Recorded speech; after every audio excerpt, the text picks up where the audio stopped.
All right, greetings, brothers and sisters. This is Professor Spira, and I'm here with Tony Boliby, and I'm just going to do a quick 20-minute video. I know it's been a while since I've posted anything, and things have just been busy, and trying to a lot of behind-the-scenes work, a lot of transitioning, a lot of physiological exploration, things that I've been doing that have been different, or different things that I've been experimenting with, which I'll probably talk about sometime in the future. But so Tony, how are things going?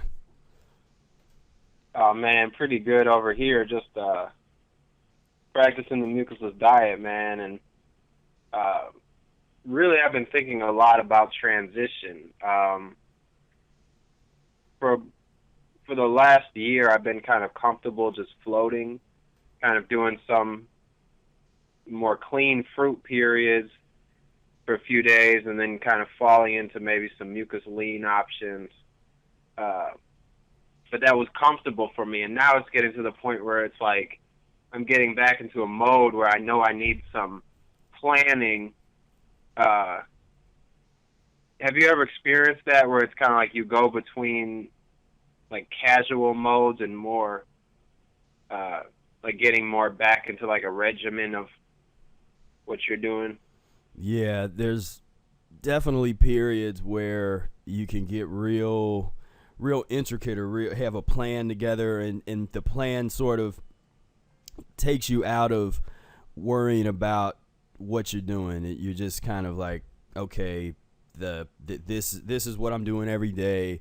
I'm gonna do a juice at this time. I'm gonna do my enema now. It's like you sort of have a plan, and then you don't have to think too much about it. But then you get to a point where you have to almost let go of the plan and let the intuition carry you.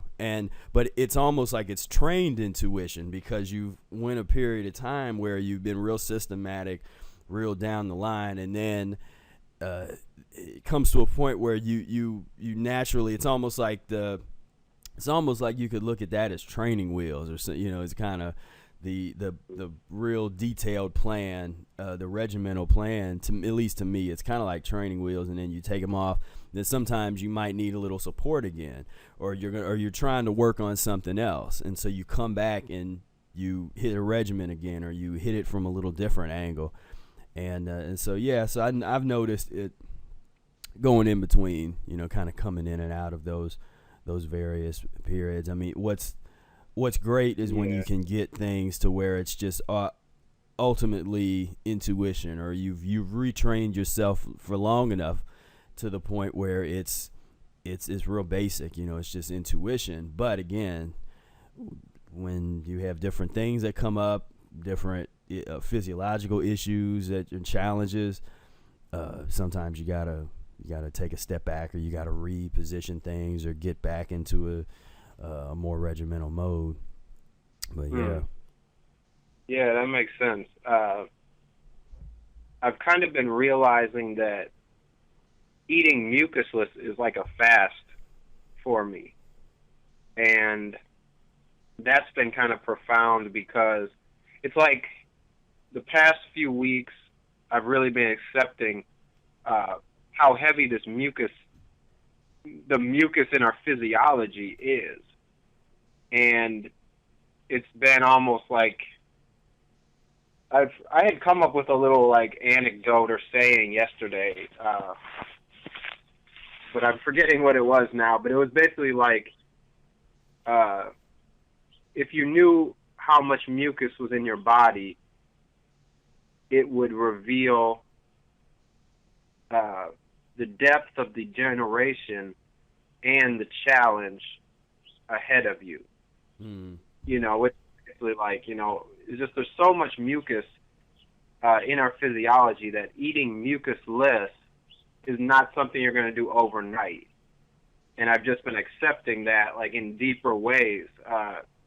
Even as I get cleaner and I eat more mucusless, and I can comfortably, it's just like I still, I've just realized after 3 years, after 5 years, whatever, you're not just going to jump right into mucusless and just be mucusless forever.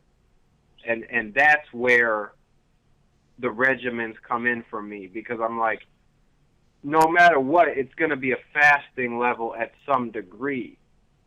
And I will have to come back to Mucuslean.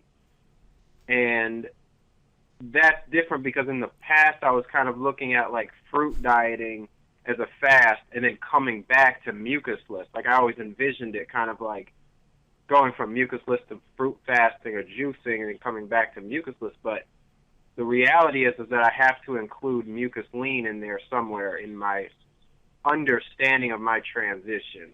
Mm-hmm. So what do you think about mucuslessness as a fasting state? So, for example, like, let's say I end up on some bread for a few days or on some Mucuslean options. And then instead of just looking at it like, oh, I need to be mucusless, looking at it like, okay, I'm going to do a 2-week mucusless fast, kind of looking at it like that, and then coming back to a few days Mucuslean. Like I've really been thinking about how Eric intended this to go, and he considered that mucusless dieting is the cleanse.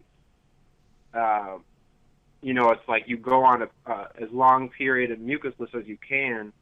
You throw in some short, cleaner fast, fruit fast, juice fast, but at some point you come back to Mucuslean. And in terms of the transition, that Mucuslean is really your non-fasting state in this physiology. As we get cleaner, that gets kicked out more and more. But it's like, you've talked to me about that before, where it's like, you got to know what your fasting level is and what your plateau is or whatever, where you can stay for a long time. Yeah. And I've been incorporating that into my understanding. So what do you think about considering mucuslessness a fasting state, and using that in the transition? Yeah, I mean, that's something I've said a lot before. I mean, for a lot of people, just being mucusless is a level of fasting. And this is coming from a certain understanding of fasting, a certain definition of it. I tend to like one of Eric's definitions of fasting, which is simply eating less, or eating better. Now, it's controversial with some people because there's, again, we talked about before, some people only look at dry fasting as something you could define as fasting. Some people only look at water fasting as something you can define as fasting. Some people only look at fruit juice fasting as something you can define as fasting, or vegetable juice levels, or and now we're saying, well, mucuslessness or raw mucuslessness could be a level of fasting. And so where do you draw that line? For us, it's not about drawing a line. It's not about saying, well, this is fasting and that isn't. It's about understanding the system, understanding that you really don't have to draw a line. It's about understanding the system, being able to learn how to read your body and learn how to see how your body transforms the further along you go. Like Eric said, the 2 to 3 day, when he talks about the 2 to 3 day fast, if you get into the nuts and bolts of the system, then, because we're almost talking on a couple different levels. We're talking about, in general, if you take somebody off the street that eats a standard American diet and you put them on a mucusless diet for 3 days or for a week, that's definitely a level of fasting for them, because they're probably going to start going through detox symptoms. Now, if they start going through detox symptoms, now they have to have the knowledge and understanding and guidance to say, okay, you don't go back to eating worse. Now you get into the juice fasting. Read your body. Let your body actually take you into deeper levels of fasting. That's not something I hear a lot of people talking about, but for me, that's like the ultimate methodology in terms of the fasting process and this transitionary process. a lot of people want to try to jump in and say, okay, I'm going to do a 40-day fast, or I'm going to do a week-long fast. It's like, I'm saying, be mucusless for a period. Eat mucusless, and then when you do start going through detox symptoms, which you will, when you start, your nose starts running, or you start getting your headaches, or you start going through all these things, don't blame the mucusless foods. Now is the time to actually kick it up a notch, get more aggressive, get into your fruit fasting, your fruit juice fasting.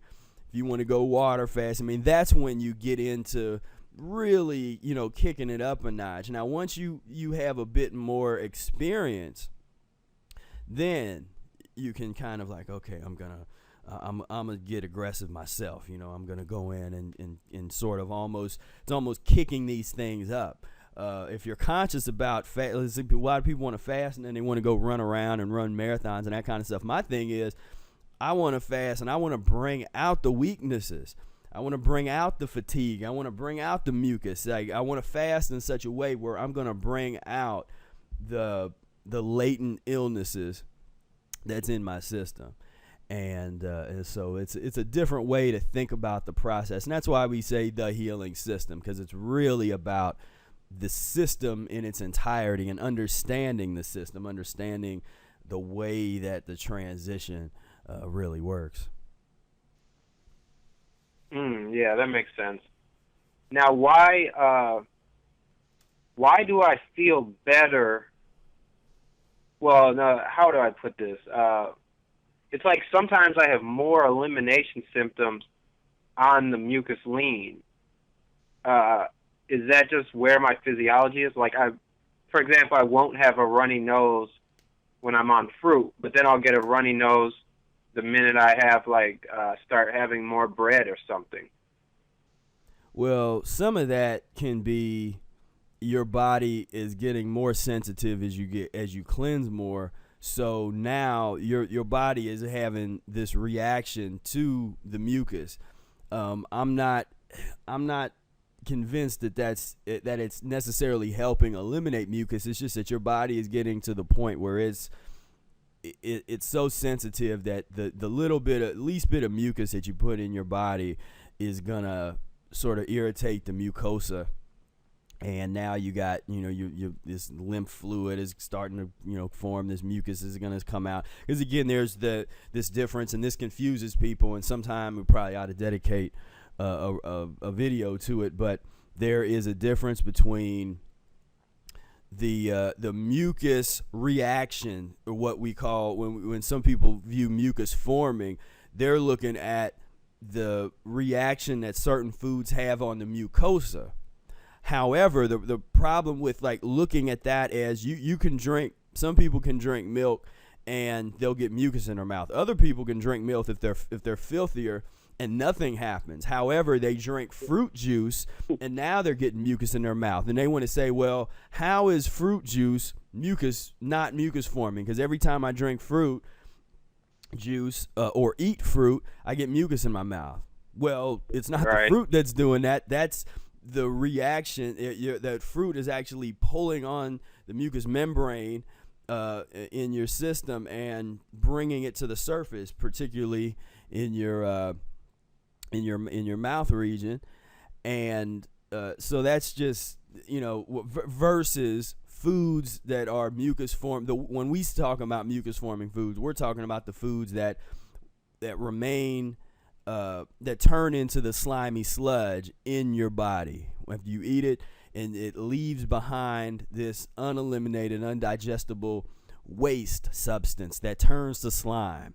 And this slime ultimately turns into acids, and these acids ultimately turn into this, what people call acidosis, or just this acids, entire system that's just built on this acid medium.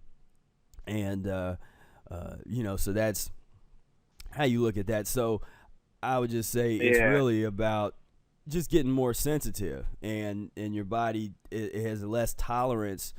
And as soon as some mucus comes in, it wants to kick, at least it wants to kick something out. It's like, okay, we're going to kick a little bit out if you're putting some in. And I mean, I do get a lot of mucus going just on the fruit and stuff like that. It just happens in a different way. Like Right. that's more like deeply excreted mucus versus just like eating some bread and getting a runny nose, just like a light runny nose. Right. And I'll tell you what I've used in the past, and this was more when I first got into diet. I can't even do it now. I've actually tried. This no longer works for me. But I used to be able to eat really bad for like real super mucus-lean for a couple days, and then it would actually trigger an intense elimination. It would because it was like my body was reacting to like, wait a minute, why are you overflowing me with this crap? And then it would actually trigger like the cold and flu-like symptoms, and then that for me, because I trained myself and I understood the fasting process, that is what would get me to say, okay, now I'm shutting it all down. I'm gonna fast, and I've done some of those, and then that would turn into long-term fast because I got things moving. Now, I don't recommend that as a specific methodology. That was something that if you practice the transition diet, that happens, that happens naturally. So I would never tell somebody go eat a bunch of Mucuslean to try to trigger an elimination, because not everybody's physiology is going to do that.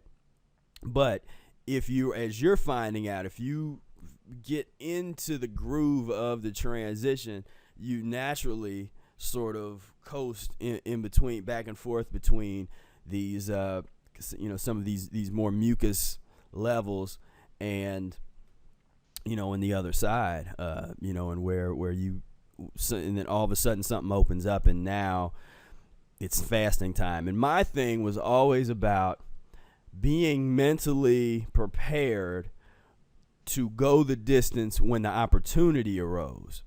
And again, that's different than what I hear most people approaches to fasting process. Since I'm going with my body, and I'm going to allow my body to sort of indicate to me when it's time to get more aggressive with a fasting process, I basically just kind of let go and say, okay, I'm going along. Then as soon as something is triggered, or I start going through an elimination, or something's not right, then I shut it down and I fast. And I'm not scared to fast however long my body tells me to fast. And so again, it's total different approach than anybody that would come and say, okay, well, I'm going to do a 10-day fast, or I'm going to do a 21-day cleanse, or I'm going to, I've just never, I just find that to be a very problematic road and way to think about the fasting process. Anything longer than 2 to 3 day, because that's what Aaron was talking about, and that's a different way to think about, okay, I'm going to do a 2 to 3 day fast to see what my physiology is up to see where I'm at, see if some of my weaknesses will be exposed. Then you can continue a fast if physiologically you're able, and that's what your body's telling you to do. After 2 to 3 days, boom, keep going, or step back to mucusless, or you have all your options at your disposal after a 2 to 3 day fast, because one, you haven't committed yourself to something that's so intense and so deep that, like, if you do a 20-day fast and all of a sudden you have an uncontrollable craving for some mucus, and you go off and you get that's where things can get dangerous. Even if you're into the raw foods, and you're trying to do a 20-day fast, and you've never really transitioned properly, and it was too long a fast for you at that time, now what ends up happening is you go and you grab a bunch of peanuts or cashews, or they could be raw and soaked or whatever. It doesn't matter. It's mucus forming. And you go and you grab a bunch of them, and you go and you eat 5 avocados. I know people have told me they've done this, and I've seen it happen. And that's why I'm very the fasting methodology, just for me, just has to be rational. It just has to make sense within the context of the larger transition. Yeah, and I think that's what the mucusless diet offers, man. Because just looking at the way it's just like I know that I've had to make some changes about how I view the transition, how I view my body, that just kind of humbles me, and shows me like, okay, everything is not just, it's different because it's not like, it's kind of like in the beginning I kind of ran off inspiration, which I still do, inspiration is great, but there has to be that methodology behind it. And that's where it's like I'm not just eating Mucuslean. I'm not just doing a Mucusless period. I'm not just doing a fast. I'm actually doing something that's all combined into one. Instead of excluding certain parts, I'm trying to understand the whole so that I can start transitioning myself off of mucus, which is my goal, is to, I want to see the mucus kicked out of my diet completely.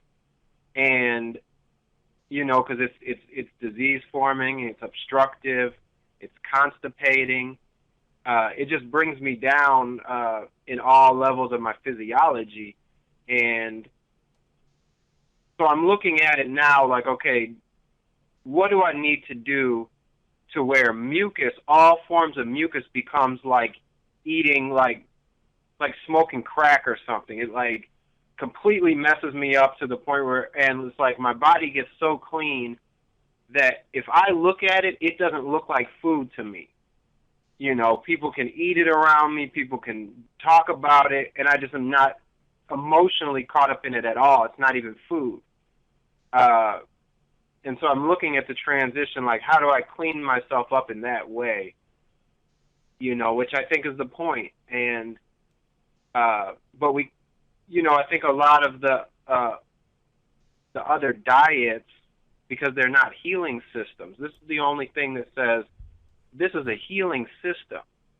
And that's so different. I mean, what do you think about that as far as what is the difference between a healing system versus a diet, if that's what those other things would be called, Yeah. I mean, a diet is a prescribed way to eat, basically. Just, okay, this is my diet. Right. And they usually, there's usually not a system that is associated with it. So when most people, when they're talking about a diet, they're not talking about a specific system. When people talk about raw food diet, there's a million different takes on what a raw food diet is, and there's no system. And what happens is when people find that they can't sustain a raw food diet because they didn't transition and they didn't use a system, then they start to invent things. Like they come up with new stuff.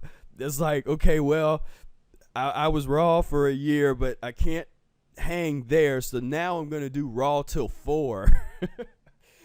Yeah, I'm going to be raw till 4 o'clock, and then I'm going to eat something cooked. Or you have the interpretations where they get into like, well, let me eat a bunch of rice, or let me eat like let me take the most mucus forming, the most glue forming thing. And if I have cooked foods, instead of having cooked mucusless foods, which would be on a transitional system, we're going to take something that they make bookbinders glue with, and that's what we're going to choose. That our one cooked meal is going to be bookbinders glue stuff, which is insanity. So that's actually, but that's so revealing, because that's showing us the addiction to mucus in all forms. I don't care, and you can make it raw, you can make it cooked. What do we go back to? We go back to the mucus, because we are filthy, and that is where we're at. We're addicted to mucus forming foods, and that's fascinating to me. It's fascinating to me to watch these so-called diets and how that goes, because Eric nailed it years ago. He'd already nailed it when it came to a lot of these other diet systems, because he broke them down. And that's what we do now, is we look at some of the newer diets and things that people get into and break it down. At first, when they do have healing effects, it's always and I wouldn't even say almost always. I would say always due to some type of camouflage fasting process, where even if it's a so-called like slim fast. Eric talked about the milk diet and the mucusless diet, and then people get into Ensure or these sort of supplemental things, and a lot of most of them have some kind of milk product in it, or slim fast. Yeah. What is that? That's a milk diet fast. That's not new. That's old. Eric criticized that, but he explained that the reason that people will lose weight, or the reason that people can even heal certain ailments, is because there was a radical shift from whatever they were eating to a diet that leaves less obstruction. That is in essence a camouflage fast. So when these diets and dietary changes do heal, people aren't really applying a system, but that shows you the power of vitality equals power minus obstruction, removing obstruction and moving toward a diet that is more mucus free is what's happening when people lose weight, when people overcome ailments, a lot of time, and they don't have that way of thinking about why they were healed or why they feel better. Or when people get into the juicing or the raw foods and they're doing a lot of, I'm gonna do a juice feast or something, we can explain why that works coming from this standpoint, coming from when that's mucus free. And you're leaving behind less waste, and so exactly. Well, I mean, that point of obstruction is so important, because if you have this hugely compacted intestines, and let's say you're eating a lot of bread, grains, meat, and dairy. If you go to, let's say you have like some split pea soup for dinner, and you just like drink milk for lunch. You have a glass of milk at lunch, and you have like some soup in the evening. I guarantee you're going to lose weight, just because you're going to start pushing through all that obstructive, thick waste, and you're going to be moving into more like liquid waste. Now, like Eric said, those things will do something, like you were saying, but in the long run, they're not going to be a healing system. Yeah, it's not because obviously the milk is one of the worst things that you can consume, and it's like cooked milk and everything else, and it ends up having an effect of really just pussifying. I'm gonna create a word today, pussify. Pussify your GI tract, and and same thing, and that's something we gotta do sometimes, go over. There's in fact, I'm gonna make a video of that. There's one of those things going around. It's like a picture of different things that people eat in the hospitals. It's like hospital foods, and it's wow. It's just, it really tells you it's from all around the world.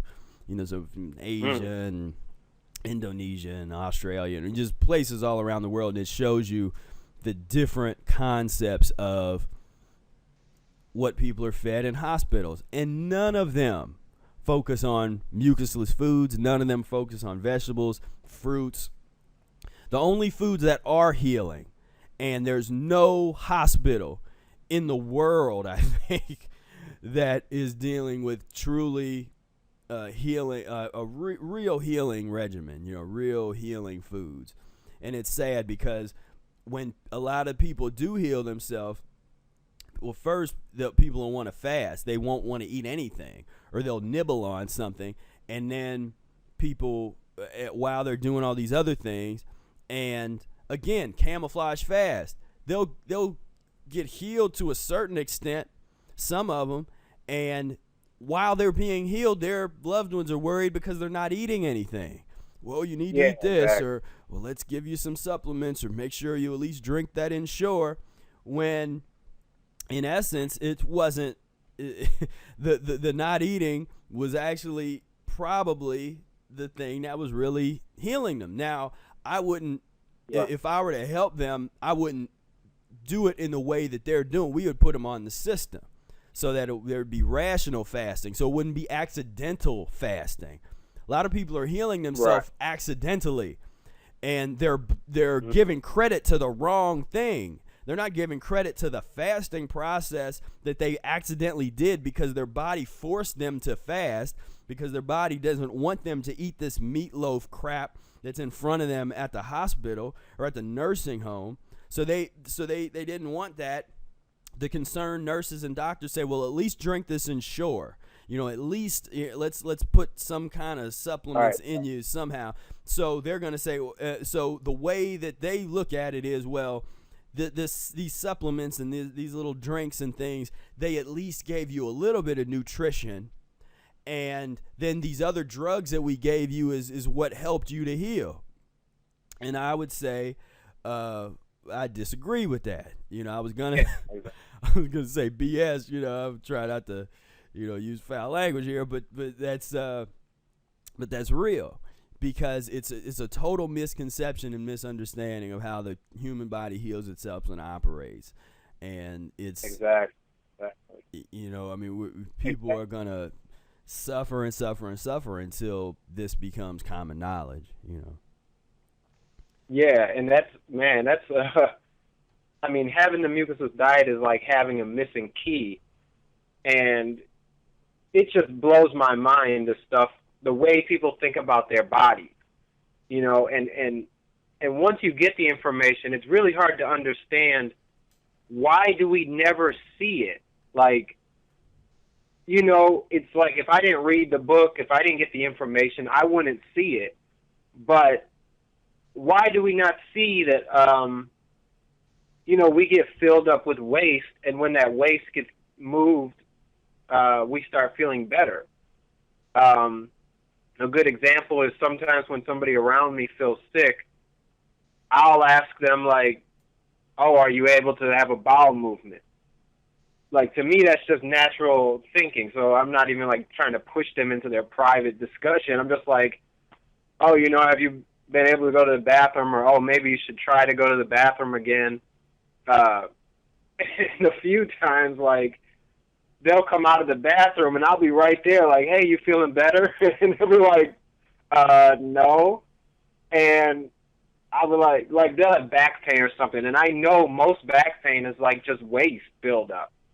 But it always comes to, like, when I push them on it, it's always like, well, no, I didn't actually have a bowel movement when I went to the bathroom. Oh, okay, now I see why you still feel crappy, You're not eliminating the waste. A coworker of mine, he actually had a bowel movement on himself over the weekend. He's a 30-year-old guy, regular athlete, like regular type of guy, and he had just told me, he was like, oh man, I was going to my mom's wedding, and I had to go to the bathroom really bad when we were on the highway, and like, basically, he pulled over on the highway and tried to go to the bathroom, and long story short, I think he ended up going on himself a little bit. But, yeah, so now he's taking all these medicines, like, and I was like, why do you think you got sick? Oh, it might have been this lamb I had, or it might have been the chicken from the day before, and then it's like, oh, what are you eating now? Oh, I'm still eating chicken. I'm still eating all this stuff. Like, oh, what are you doing? Oh, I got some medicine. I'm taking these stomach things.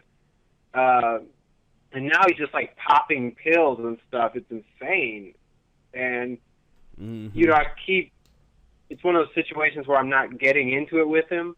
But I would just suggest, hey, man, how about you just eat a lot of salad for a few days, kick that stuff out of your intestines as much as possible, and I bet you feel better, know? Yeah, that's. But we just it's too. Yeah. I mean, we really think that we eliminate. We really think that bowel movement we have every once in a while is the food that we ate, and right. And that's the confusion. Is like, that's the question of the day, is like, what's happening to your food? You know, it's like, where is it? Yeah, yeah. Like, find for me that mixed chicken you had, you know. Oh, no, it's not in the toilet. It's not at the water treatment plant. It's still inside of you from 2 weeks ago. Yeah. You know. It's just the state of affairs. I mean, it's just all I can say is that I try to look at, I try to look at the reality around me in the same way that I look at a history book. You know, and it's like I'm experiencing history in a sense of you almost become, I don't know, it's a weird experience because you're kind of outside of everything because you're vibrating on a different frequency. I mean, you're totally vibrating on a different level, and you're around folks that are way off into this other thing, and you're watching this thing that they're into, and you recognize it because you were there. But it really is in the way that you would look at a history book, and you look at like the insanity of war.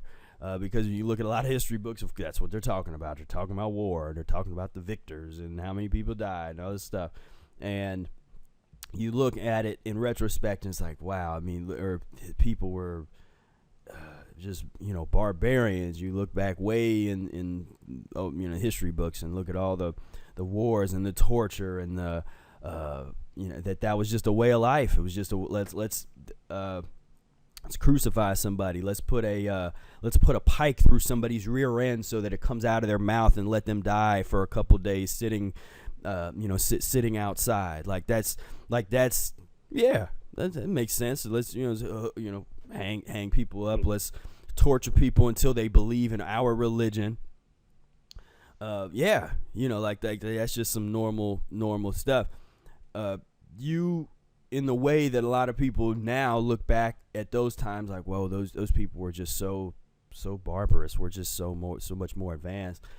I would disagree, and I would say we're worse now than we were then.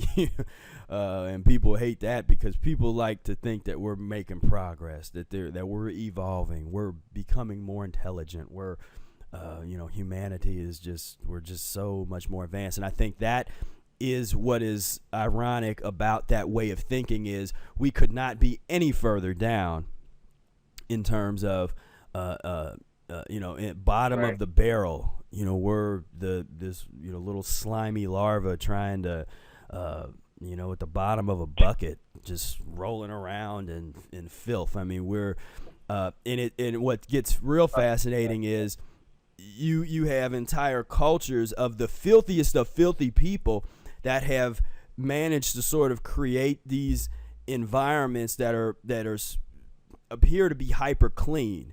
Because you get these weird, it's almost like they're diseases, where you get people that are germaphobes and germs and I'm going to have my house to be, I call it like the Desperate Housewife type of syndrome, where like the TV show, like, where it was just, but that type of suburbanized thing of people are eating literally like feces ridden food. Meat it's fecal matter food, because when the animal dies, it has feces in it, right?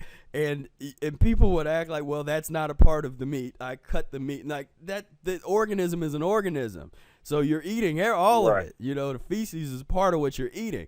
So people have tried to make eating feces eloquent and say, well, we have our these are our eating utensils, and we have a nice dining room set and dining room table, and everything is very clean and perfect. As you're eating the filthiest and worst things imaginable, and I that's so fascinating. I mean, that's I can't wait until we have some psychologists that are mucusless psychologists that can really get in and analyze this, because it's so incredibly deep, as to where you can have the people because they've controlled their surroundings and all this stuff. They have convinced themselves that they are the cleanest beings and the most intelligent, advanced beings on the face of this planet, when it is the exact opposite. And as you said before, the mucus, and that's why people don't want none of this. What we're talking about right now, they don't want none of this. Why would they want this? Why would they want to wake up and realize that the way they've been living, and the way that their parents and their parents' parents and their entire bloodline, the way that humanity has been living is wrong, and is the height of folly, and is filthy. People don't want that. People want to be like patted on the back. They want their egos pumped up and to say, "Oh, we're doing, we're doing great. We're walking on the moon. We're doing this, and we're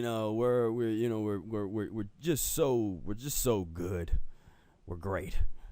And so a lot of people, I don't think they don't have the strength in the understanding to be able to not be totally depressed when the realizations start coming of what we've done to ourselves.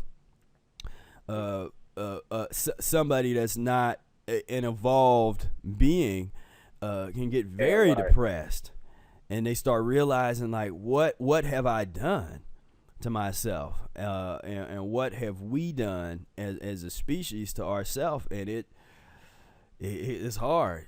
Sometimes it's a hard pill to take, and what I've noticed is oftentimes the people that have that kind of attitude of like, wow, we're great, we're advanced, we're humans, we're just so great. Those are the people that take it the worst. It's very, very hard for them to come to these realizations, and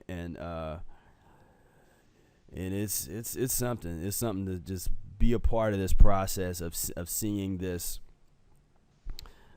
transition, because as you transition, the energies around you are transitioning, and that's what you start to see, and things can get very, very real, because everything around you is real, and so it affects everything.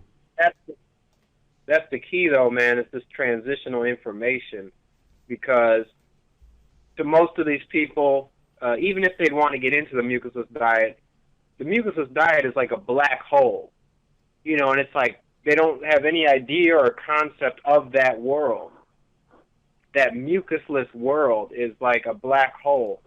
And so you get a lot of people like skidding around the edges, but never really dissolving into the system and just using it. And that's why I think getting out this transitional information is where it's at, because if people know, like, you can get into a mucusless diet, and it doesn't mean that you're going to have this huge challenge every single day. You get comfortable in your transition. Like, part of the transition is actually just getting the information. So if I'm talking to somebody, whether it's Facebook message or we get on the phone or something about the mucusless diet, they're actually starting the process now. But there's this mentality of like, oh, I'm going to get on it tomorrow, or, oh, next day I'm going to get on it. And it's like, it's not really like that, It's just about including more salads. That enema is very important. Eating a light breakfast or having some fruit or juice for breakfast. That's getting into the mucusless diet. You're not just jumping off the face of the earth. And so it's possible for everybody to practice this thing, no matter how messed up they are. If they want to, they can get on the train to freedom, which is basically what this is. Yeah. In a lot of, they can get on that train, and it's all good. And and I think where we're at, and this is interesting too. But I mean, it's a lot of, as we said, the mucusless diet is the ultimate humbler. It will make you humble. It will, because it all of the other stuff is out the window. All the thing, these different concepts and all this kind of stuff is just basically thrown out the window, and now you're dealing with something. And that's something I've noticed that keeps a lot of people from just saying, like, look, I practice a mucusless diet, because there's like an ego piece involved. And a lot of the type of people that tend to really practice a diet aren't necessarily the type of people that are that have the kind of egos where they want to always be, because like with us, we sometimes have to kind of push ourselves. All right, let's make some videos. We got to share this information, and that's kind of like we got to do this. But a lot of people that get into the diet, they're not. They're just not that they're just real humble people, and so they don't necessarily feel compelled.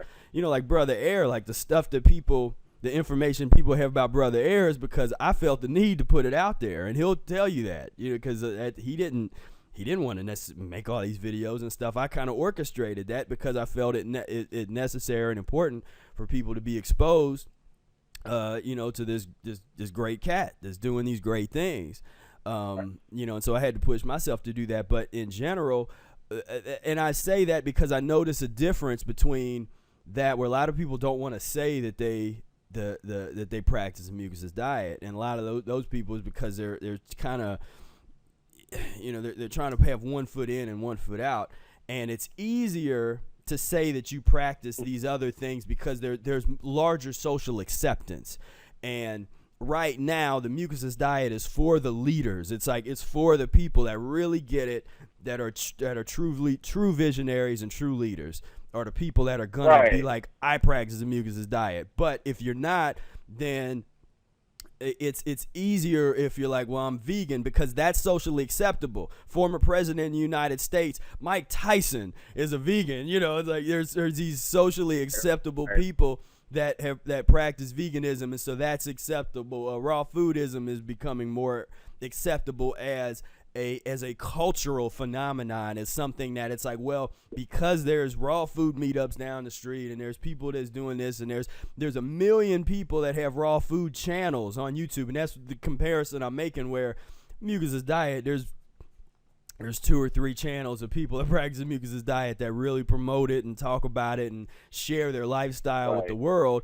But there's a million raw foodists, there's a million vegan, there's a million 21-day water fasting or fruit feasting and these short-term things, and there's even more now. There's the fruitarian, like, well, I'm being a fruitarian now. I mean, you have all of these things. Fruitarian. Huh? It's like, what? It's like I am fruitarian, and that's my thing. Is like that's so difficult to be, but you are fruitarian. I don't know. Yeah, I have to. I mean, I normally those. I don't even want to get into that because I've normally shut that down. When people start, well, I'm fruitarian, or like, do I even want to ask what your definition of fruitarianism is? But so I don't know. So it is kind of what it is, and it's interesting to see. It's interesting to see all those stuff, because although some people would look at what I just said as implicitly critical, and it's not critical. I don't mean to criticize, but I mean to observe. And when you're observing from this side of the tracks, it comes out, it's different. It's different interpretations and different things, and people like to be comfortable in being a part of something where there's a lot of people. There's just a lot of people that's saying the same stuff, and then it becomes more of a fad type of thing, or more of a dogmatic kind of thing. And because we try to set things up in such a way, but that's not it. When you're talking about the mucusless diet, it's about your body and the transition, and what we will continue to go over because it's necessary is the mechanics of the transition. And then when we start talking about other more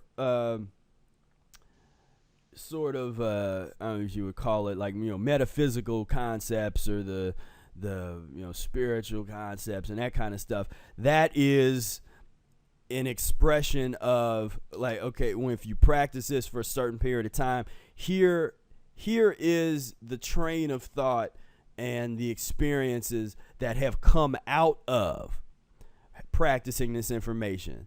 And so it's like you don't have to believe these things in order to practice a mucusless diet, but that has to be said because people don't understand that. People want to look, well, it's dogmatic. It's like, no, it's not. Like, practice the transition. You don't have to believe nothing. You don't even have to believe that the transition will work to try it. But you do have to know the mechanics of it. You have to know what the prescribed transition is. But you don't have to understand V equals P minus O. You don't have to agree with other things that Eric talked about when he talked about growing your hair and all that kind of stuff. You don't have to. That's food for thought. That's good mind expanding philosophy and information, and somebody talking about their experience. But to get into the transition diet, you don't have to subscribe to any belief system. However, what challenges people is you do have to be open enough to have your current belief systems challenged. And they will be challenged not merely by philosophical discussion, but they will be challenged by the very experiences that you will have if you practice a transition diet, to a certain extent. So it doesn't have nothing to do with belief system or like, well, I have to believe a certain thing. And then I'm like, no. My challenge to you is no matter what you believe, give the transition diet a chance. Give the transition a chance and see what happens. See where that goes. And exactly, it's like that's where some of that stuff gets kind of tricky, because it's like a lot of the stuff, like all the stuff that we say comes out of transitioning. It's not theoretical. I mean, it's theoretical, but it's not. We're not up here talking about this stuff without having a cause, and the cause is our practice. This is like a meditation system. This is like anything that you're practicing, and things come out of it. Like, oh man, I was fasting over the weekend, and I thought about this. That's where this stuff is coming from. And I wanted to say about the raw foodists, about the different things, is the interesting piece is I consider a lot of those people are selling Mother Nature, which to me is a great example of colonization or that kind of mindset.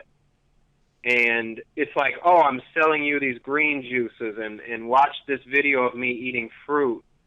And it's all good, but the thing is I would say like those raw food meetups, the fruitarian groups, those can help in your transition to maybe socialize you and stuff. But the Mucusless Diet Healing System, we're not selling you juice. We're not selling you fruit. We are sharing information and selling. The Mucusless Diet has sold books of information to help you practice these same diets, the same fruitarian. Like, it's the same fruit.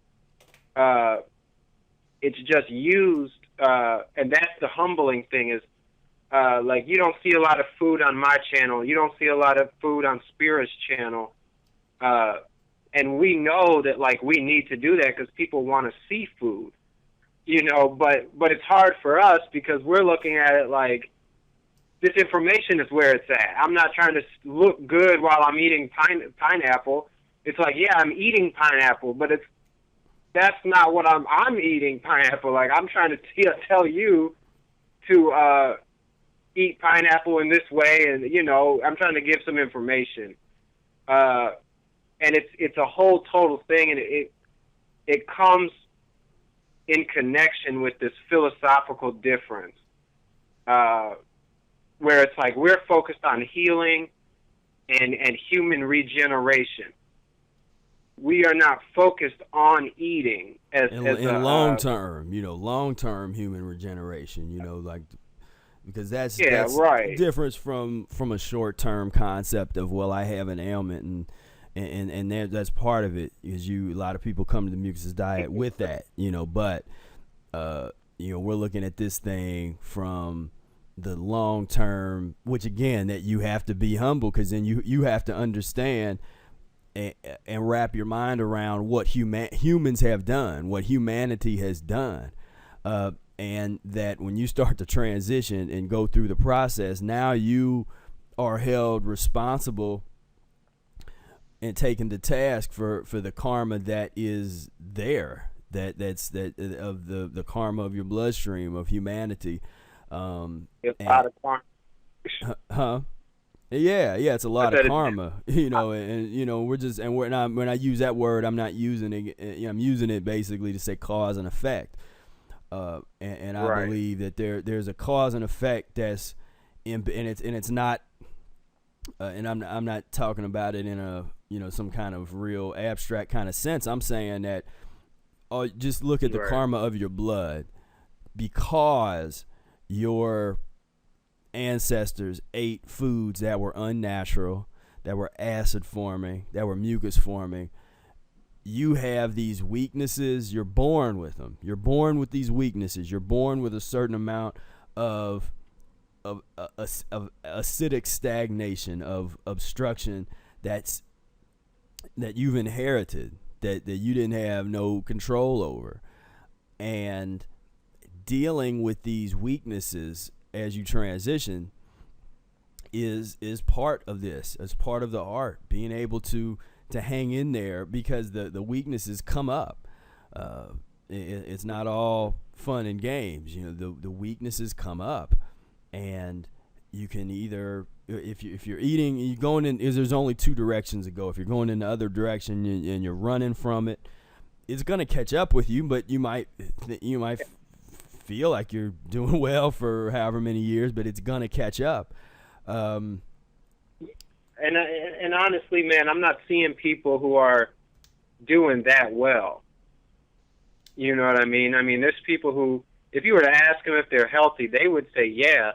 But if you were actually there with them, they would say, "Oh, I'm feeling like I got a headache," and "Oh, I got a cold for these 3 days," and they're sick constantly. You know what I mean? Constantly ill. Yeah. That's the consciousness thing. It's kind of like when you look at and I should look these statistics up, because when I've heard them, they were real interesting. But a lot of people idolize athletes and people like football players, and I used to be a football player, so I was real interested in that. When you look at their lives, a lot of them, they have so many issues. I mean, they stop playing in their 30s or early with their latest, like their early 40s.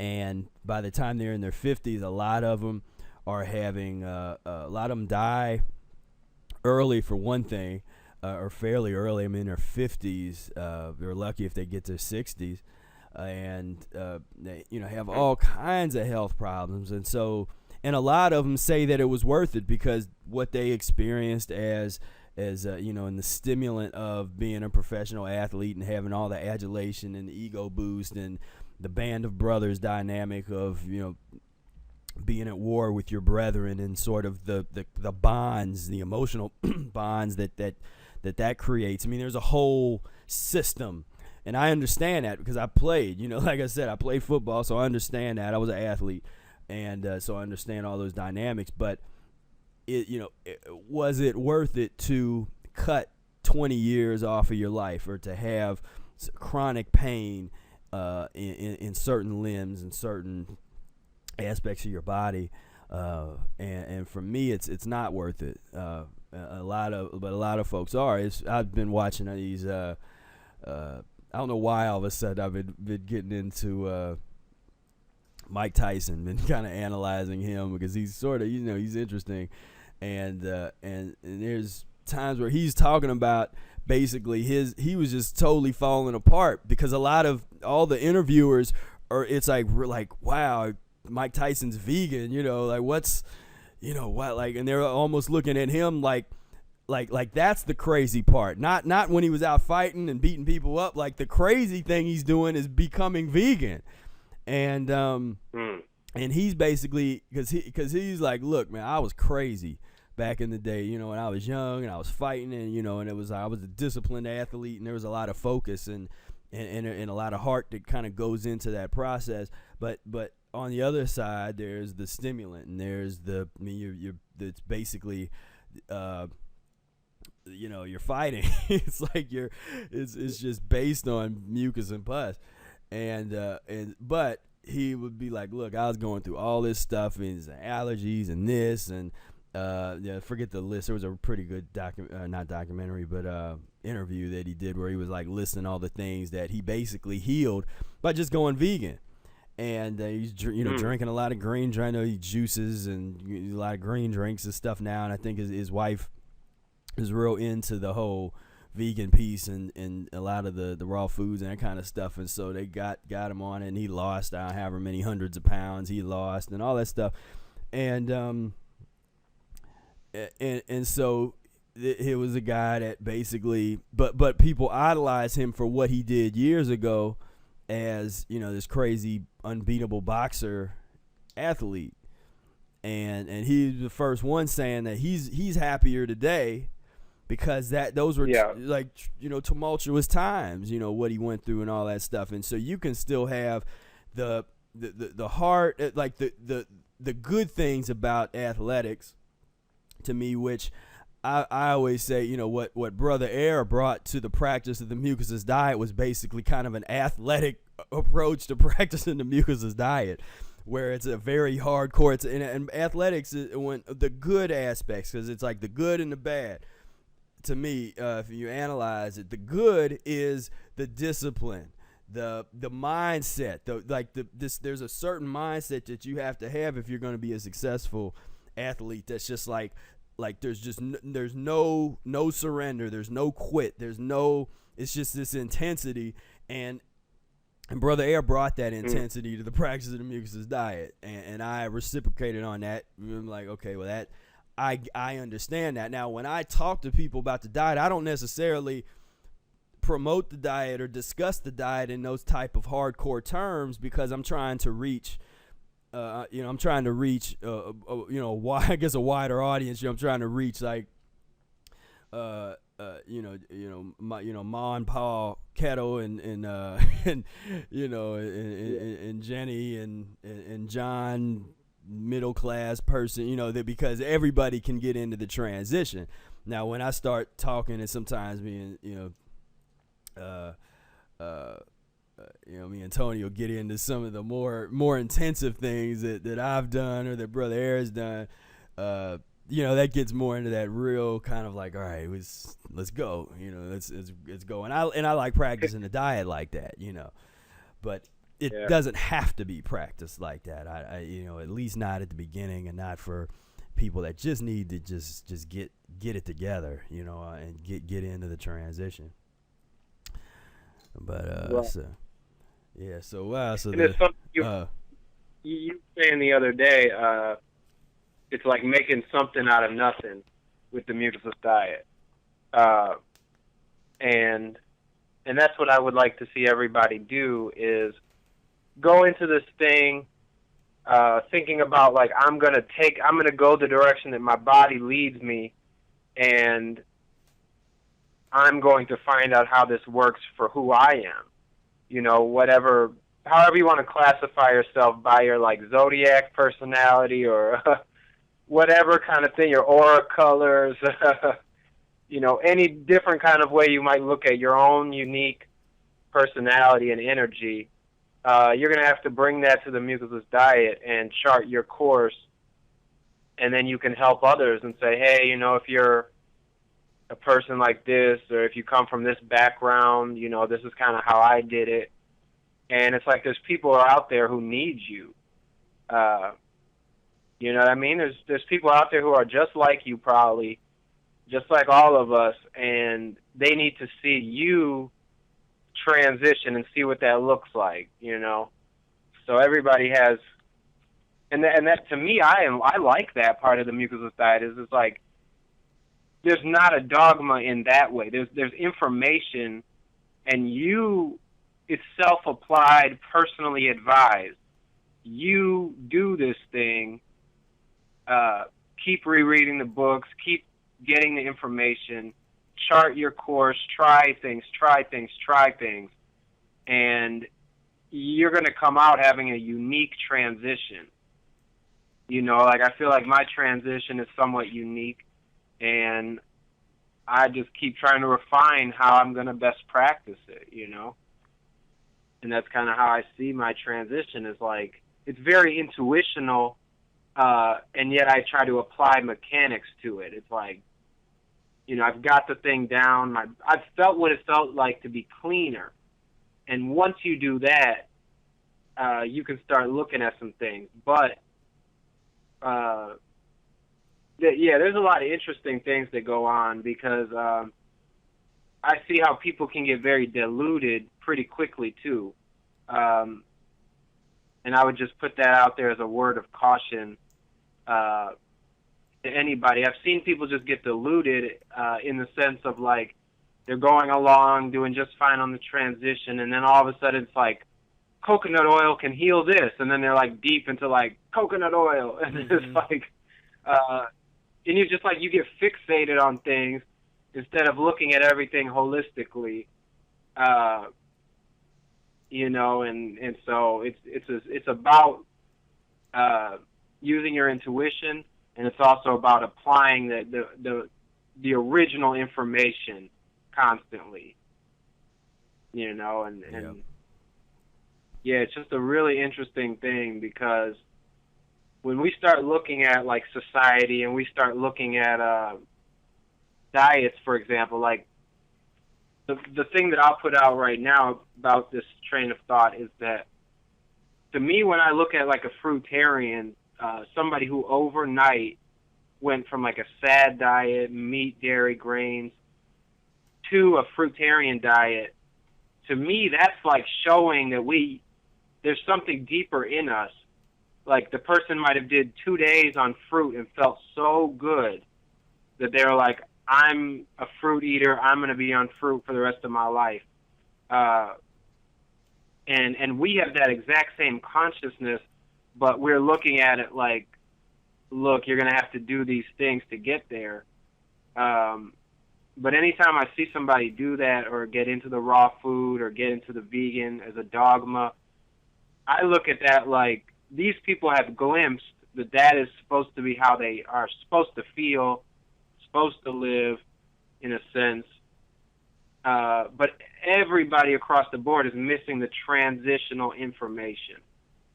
And that's just what is so important to me, is just, I mean, I'm just starting to get on my 3 years in the Mucusless diet, and every time it's like a door opens and I'm starting over again almost. It's like, okay, I'm going from where my physiology is at right now. This is what I need to do in the next year.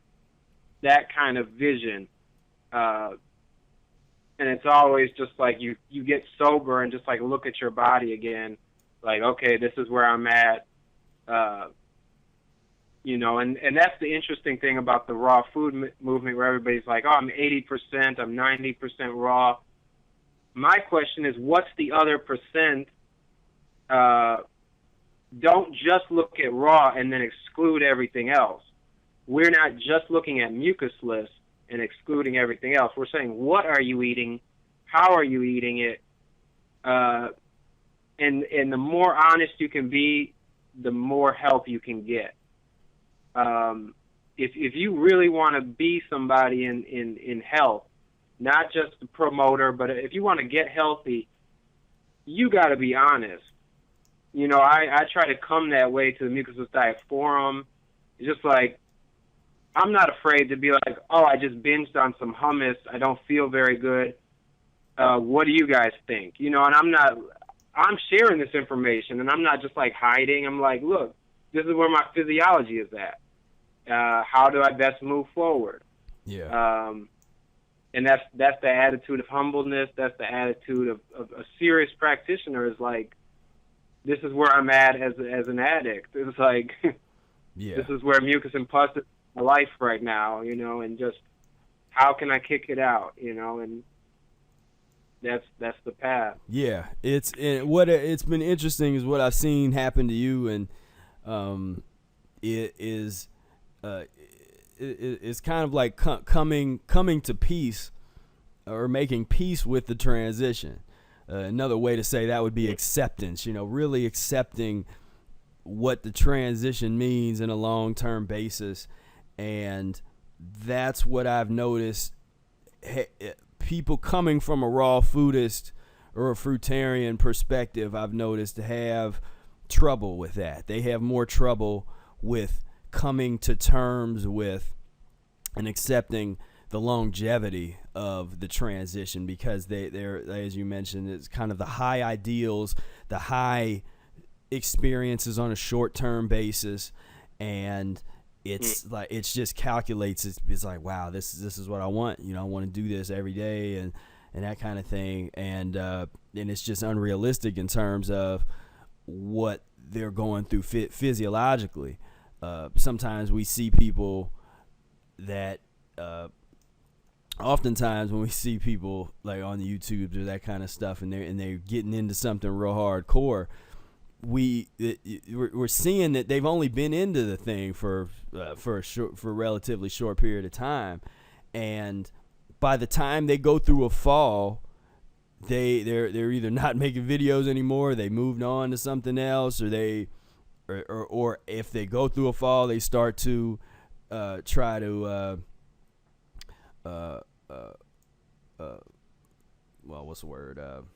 rationalize whatever it is, whatever the change they did. They try to rationalize what they're eating or what now or whatever, and all this kind of thing. And it's just they are resisting transition. I mean, every time I see that kind of thing, it's like just this resistance to adopting a systematic transition. It's kind of like, if I can't just be raw, then I'm not going to try to transition to being raw. It's like I was all raw for a couple years and it didn't work out, so now I'll just be raw till 4. It's like, well, you don't have to give up on trying to be raw. You have to get rational about it, rational about the transition. And what should you focus on? Should you focus on mucus forming foods, which is the fundamental cause of all human illness, or focus on cooked foods, which you can eat mucusless cooked foods? And I would disagree with anybody that say, well, mucusless cooked foods are the foundational cause of human illness. No, I would disagree with that, because they're not leaving. If they're cooked properly, they're not leaving behind a great deal of slimy filth. Cooked mucus-forming foods do, sure, but to vilify cooked foods altogether is ignorant coming from a mucusless diet standpoint, because, and this is where I would gonna differ with all the raw food gurus, but I would much rather see somebody eat some lightly cooked or steamed mucus-free vegetables than to eat a bucket full of avocados and nuts and seeds, right, any day. And so, but that's just gonna be what's so fundamentally different from where we're coming from. So and that's based on the body, because that's not a dogma. It's like, eat a whole bunch of avocados and nuts in one sitting, or eat like a salad with some steamed broccoli.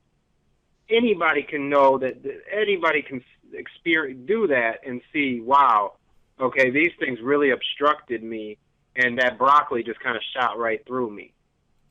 Well, they're not anybody, because there has to be a little bit of consciousness, I think, there, because it's easy to say that. Well, but the problem is, if somebody is really obstructed, then I see this with the kind of people that say, well, I eat avocados all the time and I've been raw for 20 years and I feel great and it's great. And I'm like, well, I mean, that's good. That's cool. That's good for you. But you're not practicing a mucusless diet, or you're not on a mucusless diet to the point where I know from Right. personal experience and the experience of others that really practice the mucusless diet, which means they're going to have gone periods where they've been totally mucusless, and they're going to have gone periods where they have fasted and they've been, and they've gotten to those higher levels, so that when they do take a step back and they do go back to avocados or nuts or something, it's uncomfortable.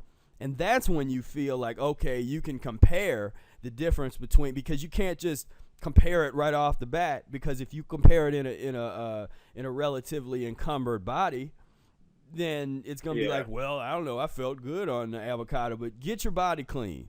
Get your body cleaner, and then go back to the avocados. Then go back to the vegan foods, or that kind of stuff. And that's not to say that you'll never go back, but when you do go back, you will not be able to eat it every day for long periods of time, and that's when you know that you're moving forward. It's not about like, okay, well, I'm never going to eat an avocado again. It's about, okay, I'm going to transition. When my body gives me the opportunity, I'm fasting. When the body gives me the opportunity, I'm eating mucusless. And when the body gives me the opportunity, I'm eating nothing but raw fruit. But then, as the time goes on and that inevitable step back comes, and you're like, okay, well, now I'm craving something, and you take a step back. Now, when you go back to some avocados or some nuts, you don't feel as good. You're like, man, it doesn't do what it used to do. And then that will say, well, instead of eating avocados every day for 2 weeks, I can only go back and eat it for 2 days. And I'm back on the fruit, or I'm back on the mucusless salads. And that's the difference. Yep. Is permanent change. There's not room, and you can push yourself to even try to go back. You can be like, okay, well, I'm gonna try. I'm gonna try to eat bad foods, and it won't work. You can only do it for a short period of time, and your body forces you to come back in the other direction. And that is that's the real deal. I mean, that's what Brother Air says. Don't get scared when it gets too real, because there will be a point of no return where, and you might not even realize that you were still emotionally attached and addicted to certain things, and all of a sudden your body gets to a point where it can no longer take it, and you wake up one day kind of like wishing that you could eat those things, but your body won't let you anymore. That's some real stuff now. Yeah. Because right now, because a lot of people think in their mind, they're thinking, yeah, I want to, if I could just eat nothing but fruit today, or just eat nothing but grapes for the rest of my life, or melons, or whatever. And I can tell you from the long-term experience that that stuff comes up, and it comes up like with a vengeance out of nowhere, and you'll be like, what the heck was that? Like, I didn't. What was going on? So so it's and I mean, in Eric's diagnosis, a big part of that is, what foods do you still crave? So I think it's important for people that, if you have that experience, to take note of it, because if you're craving, let's say, if you're craving like breaded, like fried chicken, or if you're just craving avocados, anything like that, take note of it, because that's an important tool to tell you where you're at if you want to get that serious. If you really want to analyze yourself, don't hide from your cravings. Like, you want to know them, Yeah. Because the question is, are you craving fruit? I'm not saying craving is healthy, but do you really, really, really, really want to eat fruit? Or is there other things there? Is there other cravings there? And then that's just like worth knowing, Yeah. Because, and that's all. That's like a whole other video. You really get into the details of craving certain things and not other things, because you can get in a mode where you crave fruit, and then on the other side you're craving mucus, but you're not craving vegetables.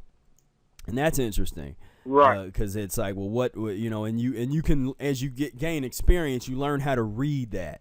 You learn how to read your cravings, and it's not about the deficiencies or, well, you need this. I mean, there is something, and again, we won't get into that now, but I mean, you can have long discussions about pinpointing and associating certain cravings with certain gland weaknesses and internal things, and won't get into that, but but in essence, but learn it. Yeah, on the basic level, a lot of times for me, it's really about like what's still in my system, because I haven't even gotten down to like those glandular things, but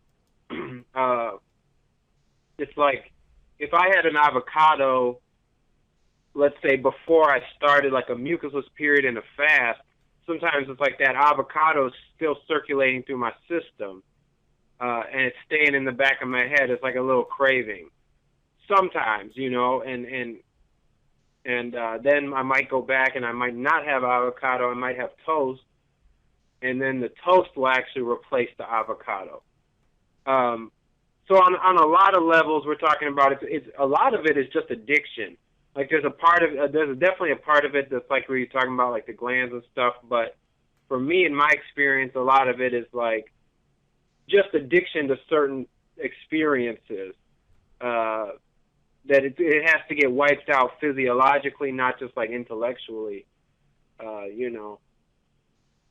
the reason why I wanted to bring it up, not to get into a whole discussion on cravings, but I wanted to say that the mucusless diet will allow you to actually get rid of those things.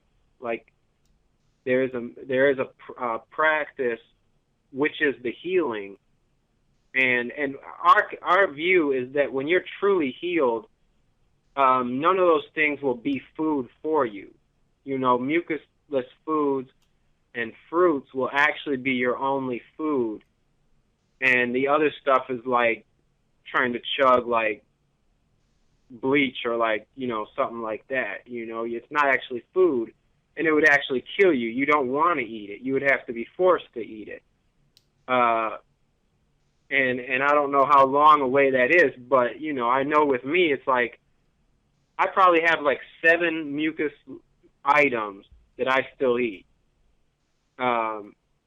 Really and truly, you know what I mean? I don't really mess around with like everything. It's just a few things that I can still, right. And those things get kicked out. Like I watch stuff get kicked out, or I have in the past seen stuff get kicked out for real, or at least in a really big way. And I just know from my own experience that like the avocados, certain things, like I know that they can be kicked out the same way the meat was kicked out. It's just a different timeline for that stuff. But that's part of the transition that I wanted to bring in, is just like, because the question that has to be brought up too is like pleasure. A lot of people are afraid of the mucusless diet because when you really get into it, it's like it's like you're giving up. It's almost like you're giving up pleasure, in the sense of human history.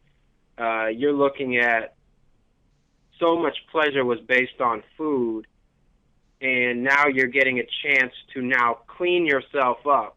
And to me, that 80% raw mentality is like that 20% like hidden addiction.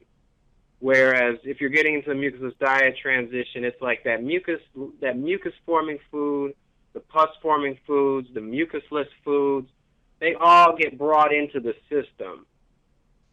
And that's what I wanted to share with everybody, is that, this is a whole system of healing, transition, and it's really a path that